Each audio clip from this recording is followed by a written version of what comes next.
महत्वपूर्ण जानकारी।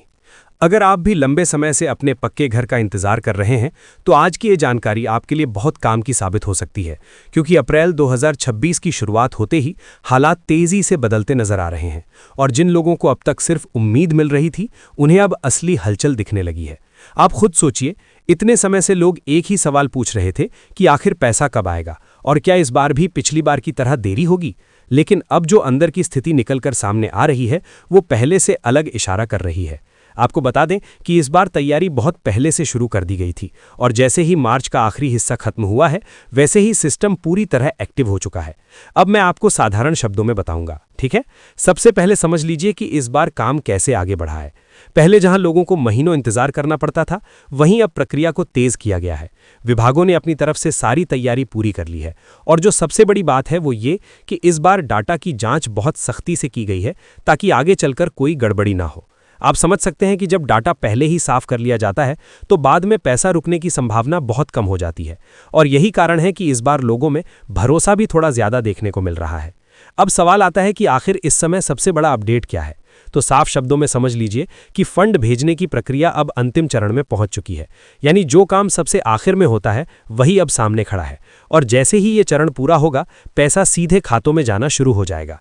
अब यहाँ पर एक बात ध्यान देने वाली है कि सभी जगह एक साथ पैसा नहीं आएगा, क्योंकि हर राज्य और हर जिले में काम की गति अलग होती है।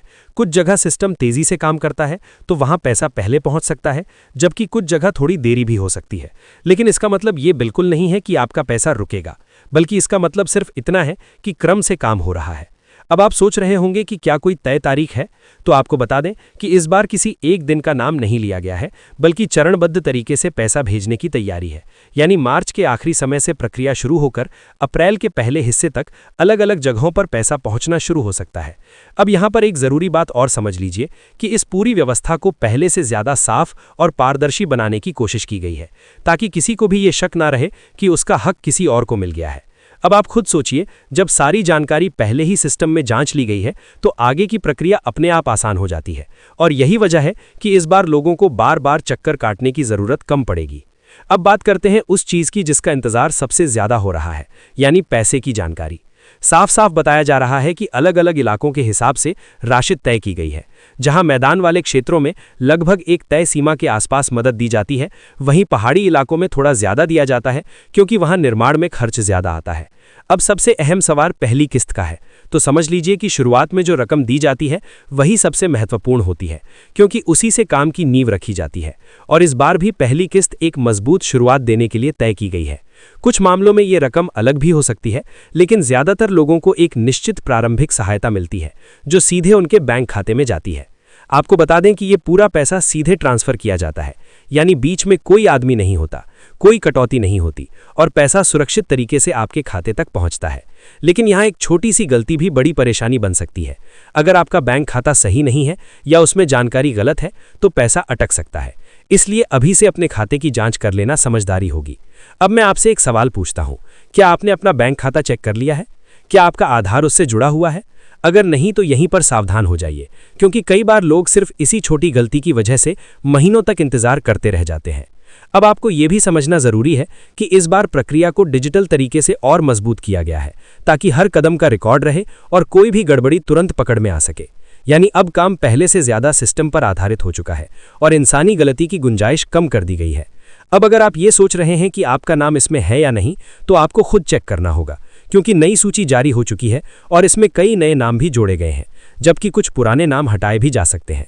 इसलिए बार बार अपडेट देखते रहना बहुत जरूरी है। आप अपने मोबाइल से भी ये जानकारी देख सकते हैं या फिर नजदीकी केंद्र पर जाकर पता कर सकते हैं। कई लोग ये गलती कर देते हैं कि एक बार नाम देख लिया और फिर भूल गए, लेकिन यहाँ हर अपडेट मायने रखता है। अब जरा सोचिए, अगर आपका नाम सूची में है और आप समय पर जानकारी नहीं लेते तो कितना बड़ा मौका छूट सकता है। इसलिए लापरवाही बिल्कुल ना करें। अब मैं आपको साफ साफ बताता हूं कि आगे क्या होने वाला है। जैसे ही पैसा आपके खाते में आता है, उसके बाद सबसे पहला काम होता है निर्माण शुरू करना। यानी सिर्फ पैसा आना ही काफी नहीं है, बल्कि उसका सही इस्तेमाल भी जरूरी है। शुरुआत में नींव डालना और काम की जानकारी देना जरूरी होता है। कई जगह पर काम की तस्वीर भी देनी पड़ती है, ताकि ये साबित हो सके कि काम सच में शुरू हुआ है और अधिकारी समय समय पर आकर जांच भी कर सकते हैं। अगर काम शुरू नहीं हुआ तो अगली किस्त रुक सकती है, इसलिए यहाँ पर गलती की कोई गुंजाइश नहीं है। अब आप खुद समझ सकते हैं कि ये सिर्फ पैसा देने की योजना नहीं है, बल्कि पूरा एक सिस्टम है जिसमें हर कदम पर नजर रखी जाती है ताकि सही व्यक्ति को सही लाभ मिले और पैसा सही काम में लगे।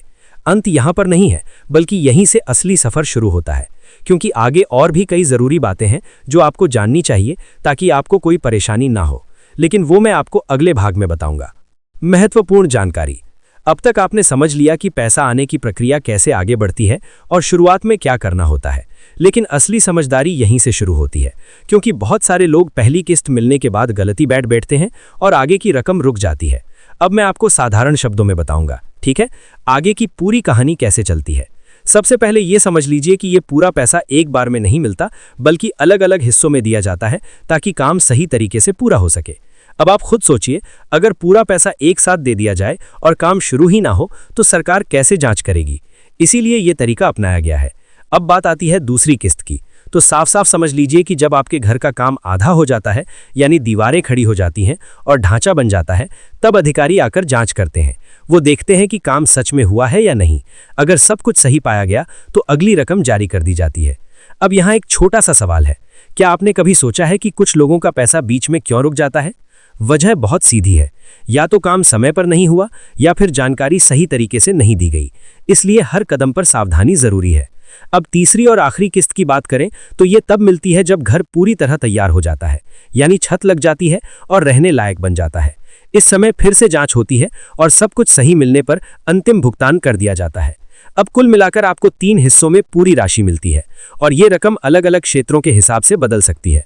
कुछ जगह ये ज्यादा होती है, कुछ जगह कम, लेकिन एक बात तय है कि हर चरण में जांच जरूरी है और बिना जांच के पैसा आगे नहीं बढ़ता। अब आप समझ गए होंगे कि ये योजना सिर्फ पैसा देने की नहीं, बल्कि काम पूरा करवाने की है। अब बात करते हैं उन कारणों की जिनकी वजह से लोगों का पैसा रुक जाता है और यहीं पर सबसे ज्यादा लोग फंसते हैं। सबसे पहली समस्या बैंक से जुड़ी होती है। कई बार खाता बंद होता है या उसमें गलती होती है और पैसा वहीं अटक जाता है। दूसरी बड़ी वजह आधार लिंक ना होना है। अगर आपका आधार सही तरीके से खाते से नहीं जुड़ा है तो ट्रांसफर रुक सकता है। तीसरी समस्या केवाईसी से जुड़ी होती है। अगर केवाईसी अधूरी है तो सिस्टम पैसा आगे नहीं भेजता। चौथी दिक्कत दस्तावेजों की होती है।